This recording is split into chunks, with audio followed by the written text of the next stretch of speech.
Hello बच्चों, प्रश्न पढ़ते हैं। एक वस्तु का त्वरण का विस्थापन के साथ परिवर्तन वक्र दर्शाया गया है। x बराबर 0 पर वस्तु का वेग 0.8 मीटर प्रति सेकंड है, तो x बराबर 1.4 मीटर पर वस्तु का वेग क्या होगा मीटर प्रति सेकंड में। हमारे पास 4 विकल्प दिए गए।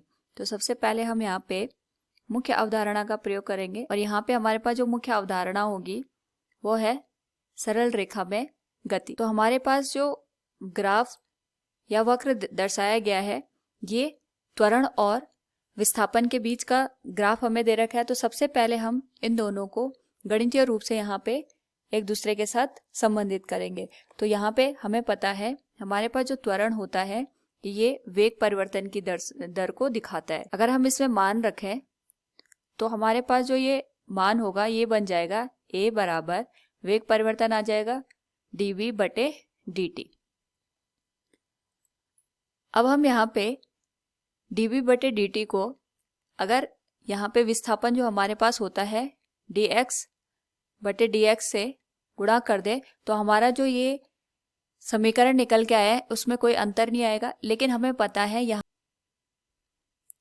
जो हमारे पास ये dx बटे dt आया है इसको हम वेग से प्रतिस्थापित कर सकते हैं, यानी dx बटे dt हमारा वेग हो जाएगा। तो ये जो हमारे पास नया संबंध निकल के आएगा ये बनेगा a बराबर dx बटे dt v हो जाएगा dv बटे dx। तो यहाँ पे ये जो हमारे पास समीकरण निकल के आए हैं ये वेग, विस्थापन और त्वरण को एक दूसरे से संबंधित करता है। तो अगर हम dx को a के साथ यहाँ पे गुणा कर दे तो ये बन जाएगा a गुणा dx बराबर v गुणा dv। नाउ अगर हम दोनों ओर का यहाँ पे समाकलन कर दें तो समाकलन करने पे हमारे पास जो मान निकल के आएगा वहां से हम वेग का मान यहाँ पे निकाल सकते हैं। तो अगर हम यहाँ पे LHS का समाकलन करें ये हो जाएगा a dx बराबर समाकलन v dv और यहाँ पे इसका जो सीमा जाएगी ये प्रारंभिक वेग और यहाँ पे अंतिम वेग तक जाएगी, क्योंकि हमारे पास जो विस्थापन दे रखा है ये 0 से हमें दे रखा है 1.4 के बीच में। और हमें पता है जब भी हम यहाँ पे किसी भी वक्र का समाकलन करते हैं और उसका यहाँ पे मान लिखते हैं तो वो हमें दिए गए वक्र के अंदर जितना भी क्षेत्रफल है उसको दर्शाता है। यानी अगर हम a और x के वक्र को देखेंगे और यहाँ पे हम इसका समाकलन कर रहे हैं तो इसका मतलब ये होगा कि अगर हम ax वक्र का क्षेत्रफल निकाल दें तो ये हमें यहाँ पे इसके समाकलन के बराबर ही देखने को मिलेगा। अगर हम ग्राफ से देखें तो हमारे पास यहाँ पे ग्राफ में जो वक्र दे रखा है अगर हम उसके एरिया निकालें तो ये आ जाएगा पहला a b c d इसका क्षेत्रफल, फिर आएगा अगर हम इनको नाम दे दें p q r s दूसरा p q r s का क्षेत्रफल और तीसरा जो हमें यहाँ पे b d c q area दिख रहा है अगर हम इन तीनों क्षेत्रफल को यहाँ पे जोड़ दें तो हमें यहाँ पे जो वेग है उसका मान मिल जाएगा। तो ये हो जाएगा हमारे पास ABCD का क्षेत्रफल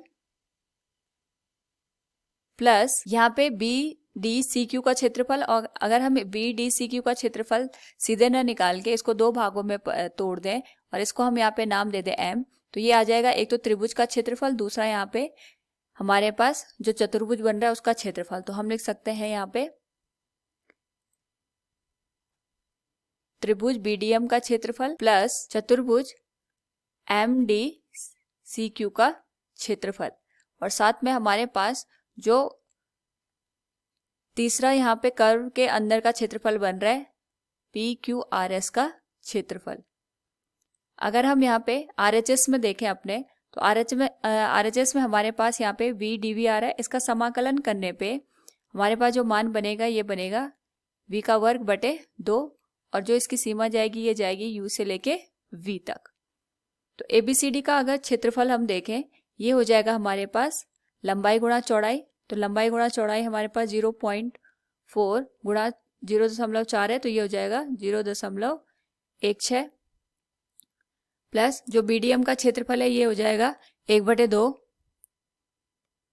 आधार गुणा ऊंचाई, और हमारे पास ये जो आधार बन रहा है ये बन रहा है डी से लेके एम तक, तो ये आ जाएगा 0.8 माइनस 0.4, तो ये आ जाएगा 0.4, और ऊंचाई इसकी है 0.4 से लेके 0.2 तक, ये आ जाएगा 0.2। तो हम इसको लिखेंगे 1/2 गुणा 0.4 गुणा 0.2 प्लस MCDQ का क्षेत्रफल। तो अगर हम यहाँ पे MCDQ का क्षेत्रफल देखेंगे तो ये आएगा 0.4 गुणा 0.2 के बराबर। और PQRS का क्षेत्रफल, तो अगर PQRS का क्षेत्रफल देखें ये हो जाएगा 1.4 माइनस 1.8, ये हमारे पास जो लंबाई आएगी 0.6 के बराबर आएगी और चौड़ाई 0.2 के बराबर आएगी। तो हम इसे लिखेंगे 0.6 गुणा 0.2, और ये हमारे पास जो मान है ये बनेगा v का वर्ग बटे 2, और इसका जो हमारे पास सीमा है वो u से लेके v तक जा रही है। अगर हम इसमें मान को रख दें तो ये हो जाएगा v का वर्ग बटे 2 माइनस u का वर्ग बटे 2। इसको अगर हम सॉल्व करें तो ये हो जाएगा 0.16 प्लस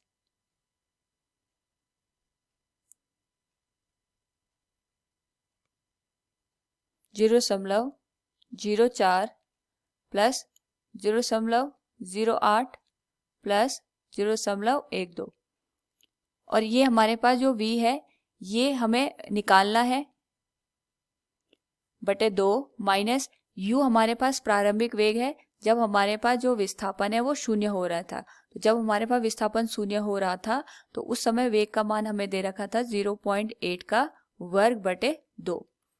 इन सबको जोड़ने पे हमारे पास जो मान बनेगा, अगर हम इस पूरे को सॉल्व करें यहाँ पे तो ये हमारे पास बनेगा 0.80 बराबर बनेगा v का वर्ग माइनस 0.64। तो v का वर्ग हो जाएगा 0.8 प्लस 0.64, इसको जोड़ने पे जो हमारे पास मान बनेगा ये बनेगा 1.44। अगर हम इसका वर्गमूल ले लें तो वर्गमूल लेने पे ये मान हो जाएगा 1.2 मीटर पर सेकंड के बराबर।